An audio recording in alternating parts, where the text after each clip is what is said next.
Working notes మొత్తం complete అయిన తర్వాత మనం ఇండైరెక్ట్ మెథడ్లో క్యాష్ ఫ్లో స్టేట్మెంట్ ప్రిపేర్ చేసుకోవాలి.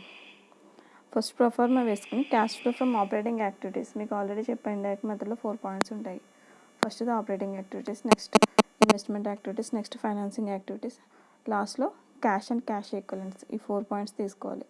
ఫస్ట్ ఆపరేటింగ్ యాక్టివిటీస్లో నెట్ ప్రాఫిట్ బిఫోర్ ట్యాక్సేషన్ తీసుకోవాలి. నెట్ ప్రాఫిట్ బిఫోర్ ట్యాక్సేషన్ ఇక్కడ ఇవ్వలేదు.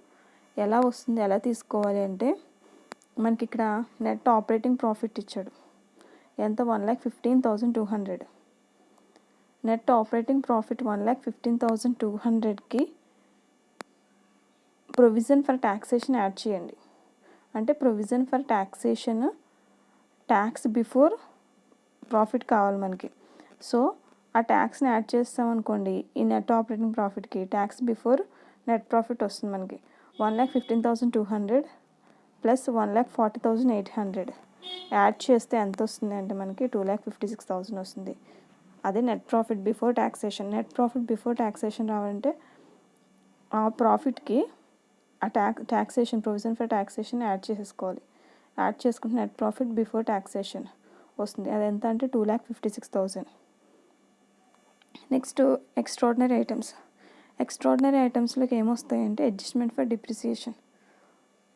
ఆల్రెడీ 96,000 డిప్రిసియేషన్ మనకి ఇక్కడ ఇవ్వడం జరిగింది. ఎక్కడ? ఇన్కమ్ స్టేట్మెంట్లోనే, ఆ ఇన్కమ్ స్టేట్మెంట్లోనే 96,000 డిప్రిసియేషన్ ఉంది కదా, అది ఎక్స్ట్రాడినరీ ఐటమ్ అవుతుంది. దాన్ని అడ్జస్ట్మెంట్ ఫర్ ఎక్స్ట్రాడినరీ ఐటమ్ 96,000ని యాడ్ చేస్తే మనకి 3,52,000 operating profit before working capital changes వస్తుంది.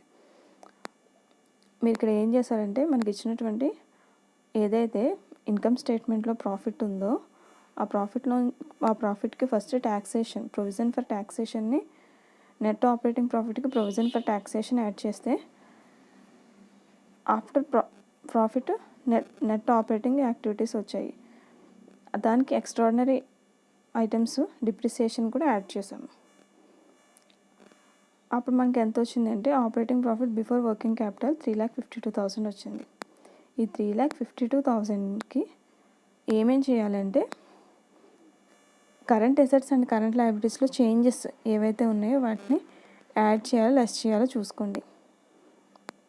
డెబిటార్స్ ఇంక్రీజ్ అయితే లెస్ చేయాలి, స్టాక్ డిక్రీజ్ అయితే యాడ్ చేయాలి, అడ్వాన్సెస్ ఇంక్రీజ్ అయితే లెస్ చేయాలి, క్రెడిటార్స్ డిక్రీజ్ అయితే లెస్ చేయాలి. మీకు ఆల్రెడీ నేను ఇంతకు ముందు చెప్పాను 4 points current assets current liabilities సంబంధించి. ఒకసారి మళ్ళీ రివైజ్ చేసుకోండి. Increase in out standing expenses add చేయాలి. Okay,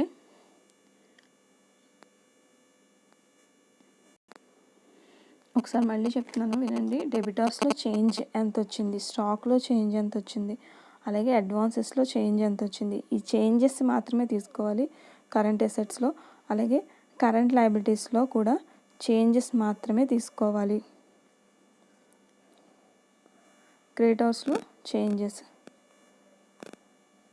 out standing ఎక్స్పెన్సెస్లో changes. ఆ చేంజ్ ఎంత అయితే అమౌంట్ ప్రీవియస్ ఇయర్తో పోల్చుకుంటే ఎంతైతే పెరిగిన వాల్యూ, తగ్గిన వాల్యూ తీసుకుంటాం.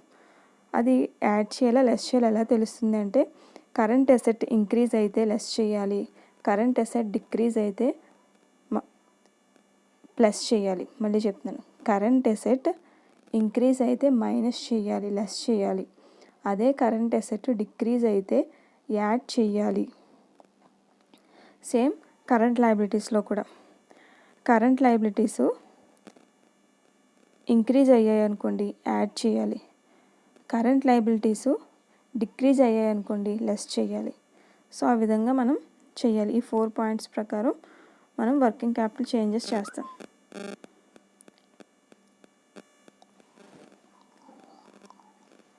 అవన్నీ కూడా తీసుకున్న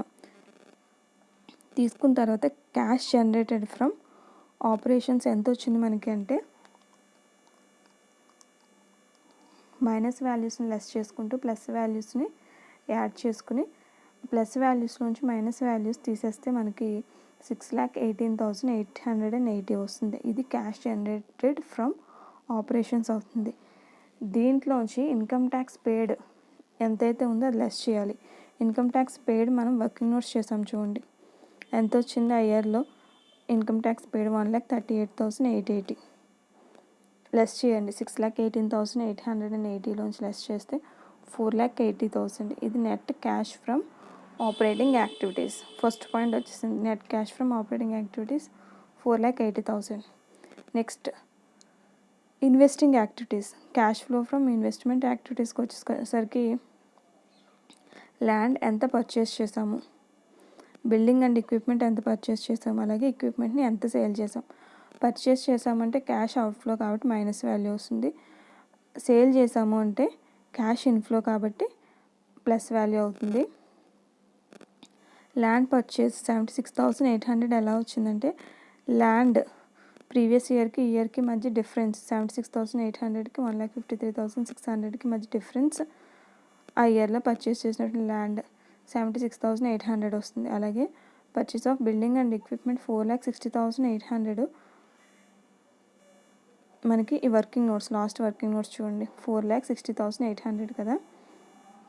ఈ 4,60,800 ఏంటి, purchase of building and equipment, అది తీసుకోవాలి. Purchase of building and equipment. Next sale of equipment, అది కూడా వర్కింగ్ నోట్స్ ఉంది, 57,600. Sale of price of equipment 57,600. ఈ మూడు కూడా ఇన్వెస్టింగ్ యాక్టివిటీస్. బ్రాకెట్లో ఉన్న మైనస్ చేస్తాము, బ్రాకెట్ లేనిది ప్లస్ చేస్తాము. చేస్తే మొత్తం ఎంత వచ్చిందంటే 4,80,000 outflow. Net cash used in investing activities. ఇది ఇన్వెస్టింగ్ యాక్టివిటీస్లో యూజ్ చేసింది ఎంత అంటే 4,80,000. ఇది ఎలా వచ్చింది, 4,60,800కి 76,800 యాడ్ చేసి ఈ మైనస్ వాల్యూస్ ఈ రెండు కూడా ప్లస్ వాల్యూ 57,600ని లెస్ చేస్తే 4,80,000 వస్తుంది. అది net cash used in investing activities. Second point అయిపోయింది. నెక్స్ట్ థర్డ్ పాయింట్ ఏంటంటే ఫైనాన్షియల్ యాక్టివిటీస్. ఫైనాన్సింగ్ యాక్టివిటీస్లో క్యాపిటల్ ఇష్యూ చేసాము, డివిడెండ్ పే చేసాం. క్యాపిటల్ ఇష్యూ చేసామనేది ఎలా తెలుస్తుంది ఇక్కడ అంటే, మనకి క్యాపిటల్ 5,76,000 ఉండేది 7,10,400 అయింది. అంటే క్యాపిటల్ పెరిగిందంటే క్యాపిటల్ని ఇష్యూ చేసినట్టు. అలాగే మనకి